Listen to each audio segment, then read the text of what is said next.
Hamas ഇസ്രായേലിലേക്ക് rocket ആക്രമണം നടത്തിയെന്നുള്ള ഒരു റിപ്പോർട്ടാണ് വരുന്നത്.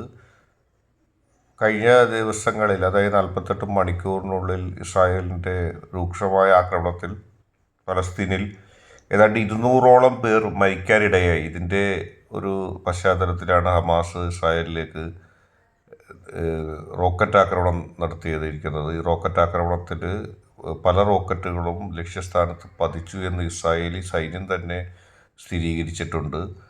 ഈ വലിയ തരത്തിലുള്ള ഒരാക്രമണം പലസ്തീനെതിരെ ഇസ്രായേൽ നടത്തുമ്പോൾ തങ്ങൾ നോക്കി നിൽക്കില്ല എന്നുള്ള ഒരു സന്ദേശമാണ് ഹമാസ് നൽകുന്നത്.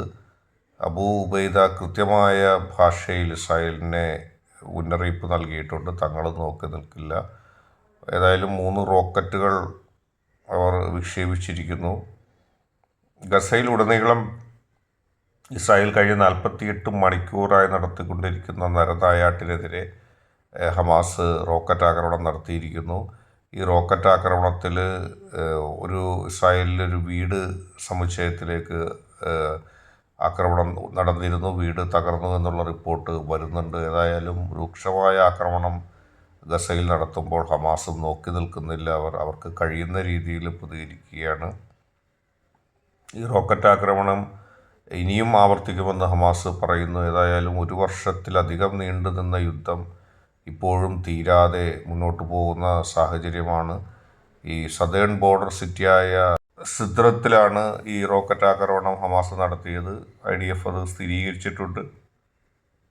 ഇസ്രായേലി മാധ്യമങ്ങളും ഈ റോക്കറ്റ് ആക്രമണത്തെ സ്ഥിരീകരിച്ചിട്ടുണ്ട്. ഒരു റോക്കറ്റ് ഇസ്രായേൽ പ്രതിരോധ സംവിധാനം ഉപയോഗിച്ച് തടഞ്ഞുവെന്നും 2 റോക്കറ്റുകൾ ലക്ഷ്യസ്ഥാനത്ത് പതിച്ചു എന്നാണ് റിപ്പോർട്ടുകൾ വരുന്നത്. ഏതായാലും 1 വർഷത്തിലേറെയായിട്ട് യുദ്ധം അവസാനിക്കുന്നില്ല. യുദ്ധം തുടരുകയാണ്, മരണങ്ങൾ നടക്കുകയാണ്. 48 മണിക്കൂറിനുള്ളിൽ തന്നെ പലസ്തീനിൽ 200ഓളം പേരെ ഇസ്രായേൽ വധിച്ചു. വീടുകൾക്കും തെരുവുകൾക്കും നേരെ പോലും, ജനനിബിഡമായ മേഖലയിൽ പോലും ഇസ്രായേൽ ആക്രമണം ഉണ്ടായി. ഏതായാലും ആക്രമണങ്ങളും യുദ്ധവും ഏകപക്ഷീയമല്ല.